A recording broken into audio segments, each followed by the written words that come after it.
limang accounts na ito dahil ito ay mga dollar accounts at siya ay magiging criminally liable. So nagsimula tayo sa pag-identify nga ng limang accounts at the amounts that were there, no? Respectively, nasabi yung mga ending balances ng mga account. At sa unang account ng 2007, nagkakahalaga siya ng 5,182,055. So sa December 31, 2010, para po sa isa pang account ay 7,148,238.93. At marami pa pong iba. Ngayon po, commercial break po muna tayo bago natin makita ulit ang ibang mga pinag-usapan ng mga senador at ng prosekusyon.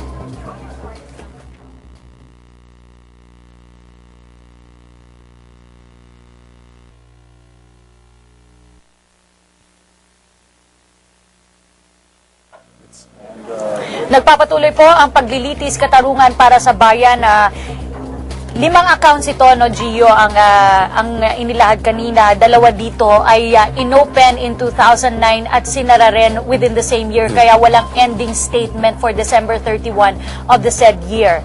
At tatlo lang dito ang nabigyan ng figures. Dalawa dito ay nabanggit mo na. Itong huling account, ikaapat na account, itong merong 8.5 million as of December 31, 2009 at 12.5 million as of December 31, 2010. So makikita nga natin, no, na may pagkakaiba yung lima at yung limang account. Out of the 10 accounts, 5 ay peso accounts, 5 ay dollar accounts, kung saan sinasabi nga na rin ni Senate President Enrile yung termino that he's also in a quandary as to how they would go about this, sapagkat pinapag-explika ng Senado ngayon kung bakit hindi dapat ma-cite into contempt si Ginoong Pascual. Siguro para maliwanagan tayo, tanungin natin sa ating resident analyst. Pero bago yan, let's pause for a commercial break. Magbabalik po ang paglilitis. Ganap ang dengue, mag-abakada, Aksyon Barangay kontra dengue. Hanapin at linisin sa tahanan at bakuran ang maaaring pamugaran ng lamok, butasan ang mga lumang gulong o lagyan ng lupa. Takpan ang mga drum at timba, palitan ang tubig ng klorera 2 beses sa isang linggo, alisin ang tubig sa paminggalan, linisin ang mga lulod, itapon ang mga bagay na maaaring pangitlugan ng lamok, magpatingin sa health center kung may lagnat na ng 2 araw. Gawing dengue-free ang inyong barangay. Mag-Aksyon Barangay kontra dengue. Isang paalala mula sa inyong DOH.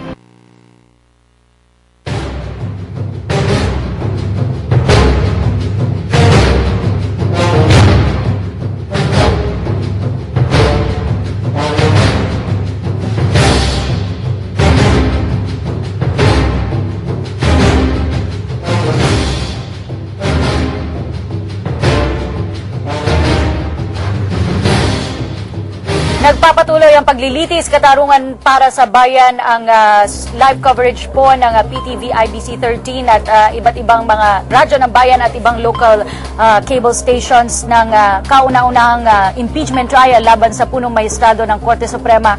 Nakita po natin na bumalik na dito sa session hall itong si Senate President Juan Ponce Enrile, ngunit hindi pa nagpapatuloy itong paglilitis. Ituloy natin itong nabitin mong tanong, Gio, kay attorney. Attorney, bakit napagdesisyonan o bakit umabot sa punto na 5 bank accounts lang ang dala ng presidente ng PS Bank? Oo. Dahil itong representante na tumitestigo para sa PS Bank. Ay, sandali lang, attorney, interrupt kita. Nandito na po tayo live ulit sa Senate floor.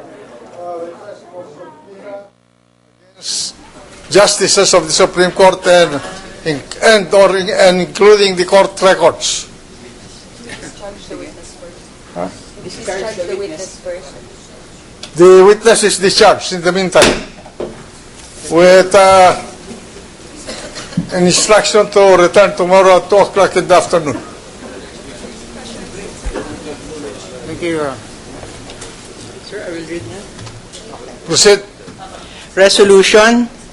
This resolves the request for issuance of subpoena requiring Honorable Martin S. Villarama, Jr., Honorable Maria Lourdes P. A. Sereno, Honorable Bienvenido L. Reyes, and Honorable Presbitero J. Velasco, all Associate Justices of the Supreme Court, to appear and testify, as well as bring before this court the pertinent records in their possession relative to A.M. number 11-10-1- Supreme Court, letters of Attorney Estelito P. Mendoza, GR number 178083, Flight Attendants and Stewards Association of the Philippines, FASAP, versus Philippine Airlines, Inc., et al., and the en banc session of the Supreme Court on October 4, 2011.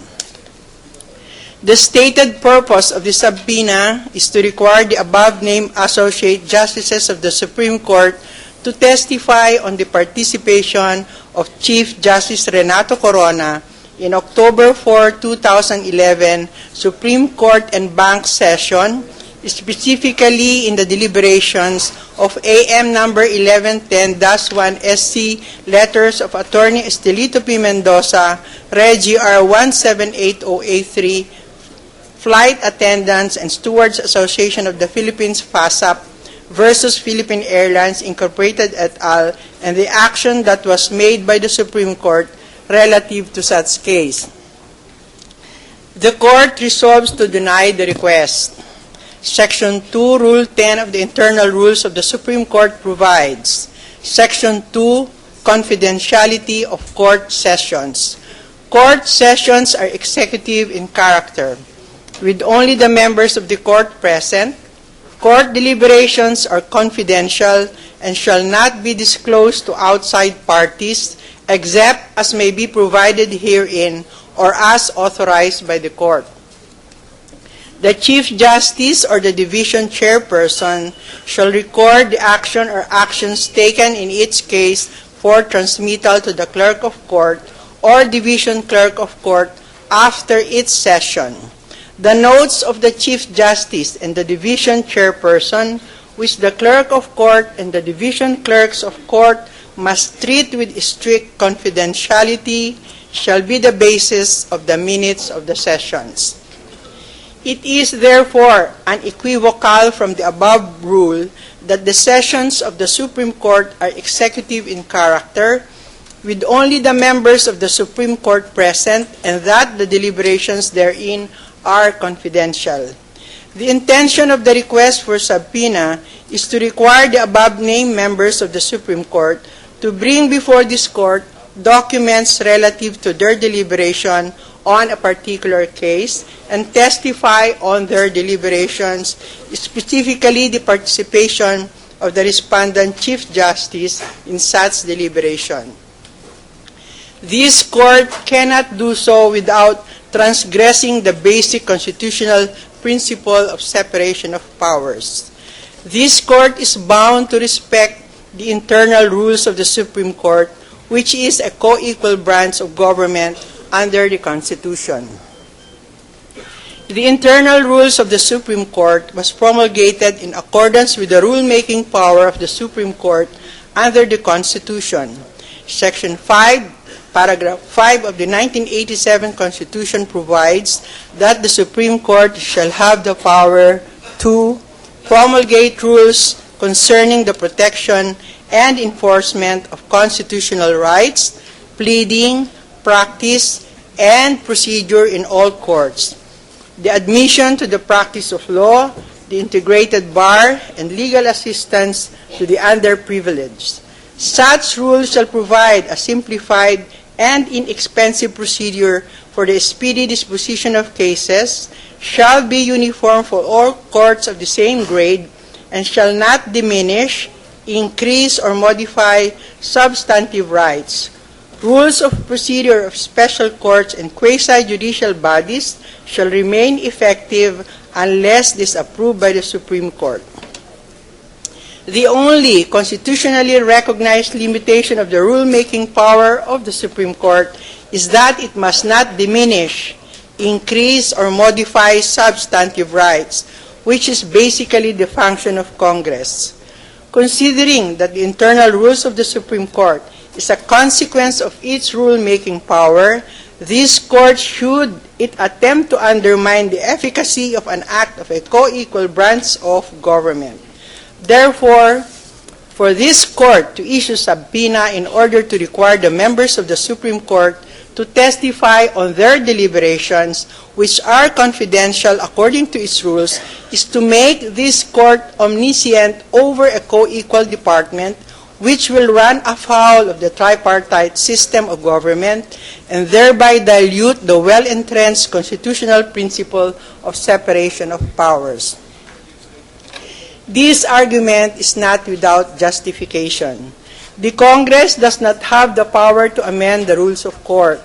Unlike the 1935 and the 1973 constitutions, where it was specifically provided that the rules of court promulgated by the Supreme Court may be repealed, altered, or supplemented by Congress. No similar provision appears in the 1987 Constitution.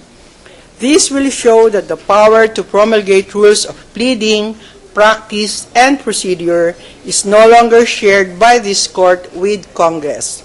The Supreme Court categorically ruled in Echegaray versus Secretary of Justice.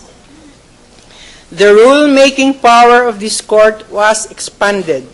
This court, for the first time, was given the power to promulgate rules concerning the protection and enforcement of constitutional rights. The court was also granted for the first time the power to disapprove rules of procedure of special courts and quasi-judicial bodies. But most importantly, the 1987 Constitution took away the power of Congress to repeal, alter, or supplement rules concerning pleading, practice, and procedure.